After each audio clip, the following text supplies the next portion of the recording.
अस्सलाम वालेकुम दोस्तों, मैं हूं अदीज़ और आप देख रहे हैं UR अदीज़। आज हम आए हैं आगरा इलाके में और यहाँ पे कांग्रेस लीडरों का यहाँ पे जमघट लगा हुआ है और यहाँ पे कई कांग्रेस लीडर हैं और उसमें से जो खास शख्सियत है वो है डॉक्टर राजेश मिश्रा जी, जो कि पूर्व सांसद रह चुके हैं। यहाँ पे एक मीटिंग की जा रही है और इस मीटिंग का क्या टॉपिक है, क्योंकि हम आनन फानन में यहाँ पे आए हैं और इनसे ये जानने की कोशिश करेंगे कि आखिर इस मीटिंग का टॉपिक क्या है। तो सांसद जी, ये बताइए कि आप लोग की जो मीटिंग हो रही है, कांग्रेस के कई बड़े लीडर यहाँ पे हैं, तो इस मीटिंग का टॉपिक क्या है? देखिए, मीटिंग का कोई टॉपिक नहीं होता। मीटिंग में इश्यूज होते हैं, मुद्दे होते हैं और मुद्दा ये है कि जिस तरह योगी जी की सरकार और मोदी जी की सरकार लगातार तानाशाही और हम ये तानाशाही के साथ साथ जो सत्ता की गुंडाई होती है, जिस तरह वो लगातार कर रहे हैं और खासकर विरोधी दल के लोगों की आवाज़ को रोका जा रहा है, उन्हें बोलने नहीं दिया जा रहा है, तरह तरह के झूठे मुकदमे में उन्हें फंसाया जा रहा है, आरोप लगाया जा रहा है। हम उसके खिलाफ इकट्ठे हुए हैं। अभी पंडित कमलापति त्रिपाठी जी का परिवार, जो आज़ादी का परिवार रहा इस देश में, पंडित जी का नाम पूरे हिंदुस्तान और हिंदुस्तान के बाहर भी लोग जानते रहे हैं। उनके परिवार में उनके नाती राजेशपति त्रिपाठी जी, उनके पुत्र ललितेशपति त्रिपाठी, जो लोग पूर्व में विधायक रहे हैं, और साथ में 42 लोगों के खिलाफ मुकदमे हुए हैं, इस सरकार ने किए। और ये प्रकरण है 1991 का।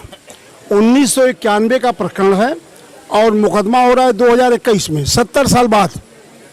और उसमें पंडित मदन मोहन मालवीय जी के पौत्र भी हैं, गिरधर मालवीय जी जो जज रहे हैं, हथियाराम मठ है, उसके महंत पे भी मुकदमा है। और 70 साल बाद ये मुकदमा हो रहा है रात को 2 बजे। आप समझिए कितना हास्यास्पद है कि रात को 2 बजे FIR तब लिखी जाती है जब कोई तत्काल में घटना घट जाए, बड़ी घटना घट जाए, किसी की हत्या हो जाए, कोई और बड़ी घटना घट जाए। और 70 साल पहले के प्रकरण में रात को 2 बजे मुकदमा करने का कारण क्या है?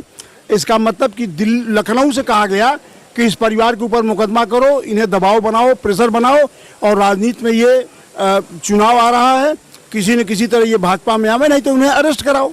यही हो सकता है। नहीं तो यदि उन पे कोई आरोप था तो 70 साल के पहले भी हो सकता था।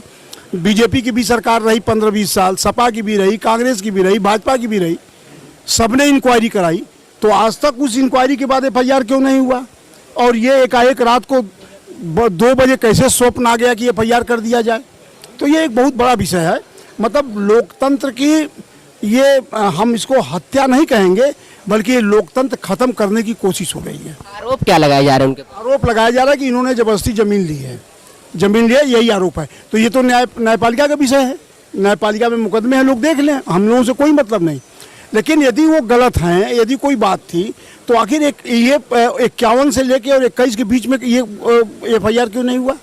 फिर रात को 2 बजे FIR क्यों होता है? इसका मतलब कहीं न कहीं से सुई आप पे घूमती है। और सिर्फ ये कांग्रेस को कमज़ोर करने के लिए, सिर्फ कांग्रेस नहीं बल्कि विपक्षी दलों को कमज़ोर करने के लिए यूपी के चुनाव को देखते हुए काम किया जा रहा है।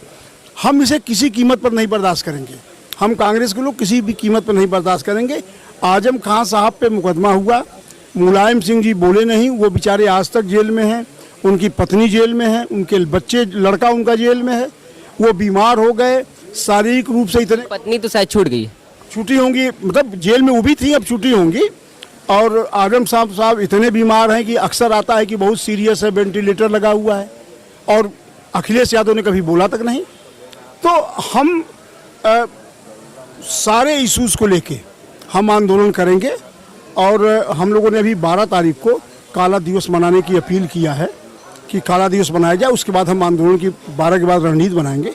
आज हम लोग आगागंज में उसी वजह से आए थे कि सारे लोगों को बता दिया जाए कि इसका हमारे आने का उद्देश्य क्या है, हम क्या चाहते हैं, और ऊपर वाले की दुआ है हम लोग लड़ाई जीतेंगे।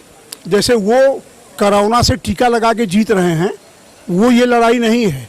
वो तो लड़ेंगे भी नहीं और लिख देंगे कि कोरोना पे विजय पाने का टीका, वो लड़ेंगे ही नहीं, लेकिन विजय पा लेंगे टीका दिखा के, विज्ञापन से। हम लोग सवाल ये करना चाहूँगा, माइंड मत करिएगा, आपने कहा कि ये गुंडाई सरकार है और गुंडा राज चल रहा है, तो ये समझना चाहूँगा कि जब गुंडा राज चल रहा है तो 2014 से लगातार 2 बार कैसे केंद्र में आ गई और 2017 में कैसे यूपी में आ गई, और अगर गुंडा राज चल रहा है तो 2022 में इसको हटना चाहिए। और क्या वजह है कि कांग्रेस आज लगभग 30 सालों से शायद यूपी में नहीं आ पा रही है? देखिए ऐसा है ना कि आपने कहा कि गुंडा राज आपने कहा है, और उसके बावजूद ये सरकार में कैसे आ गए। पब्लिक जब किसी चीज़ से ऊब जाती है तो वो टेस्ट करती है, देखती है। मोदी जी के अच्छे दिन की जो उम्मीद थी लोगों को, वो उस समय लोगों को सूट कर गई। काला धन आएगा, सूट कर गया।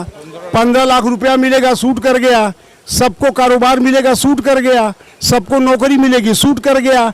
अब 7 साल में सबके सामने है। आज लोग खाने बिना मर रहे हैं, लोगों के पास खाने के लिए नहीं बचा है, कपड़ा पहनने के लिए नहीं रह गया, जेब में किसी के पास पैसा नहीं है। और 2 लोगों को छोड़ के, अडानी और अंबानी को छोड़ के पूरा हिंदुस्तान दुखी हो गया। तो अब वो होता है, लोकतंत्र में ये होता है, लोगों को लगा दे दिया वोट, अब नहीं देंगे, अब सरकार। और जहाँ तक कांग्रेस की बात है, कांग्रेस मेहनत कर रही है, आ जाएगी कांग्रेस। थैंक यू आपका डॉक्टर राजेश मिश्रा साहब। क्वेश्चन तो बहुत थे लेकिन क्या करें, टाइम खत्म हो गया। उम्मीद करता हूँ कि वीडियो पसंद आएगा। पसंद आए तो प्लीज़ लाइक करें, दोस्तों के साथ शेयर करें, चैनल को सब्सक्राइब करना ना भूलें। मिलते हैं नेक्स्ट वीडियो में। अल्लाह हाफिज़।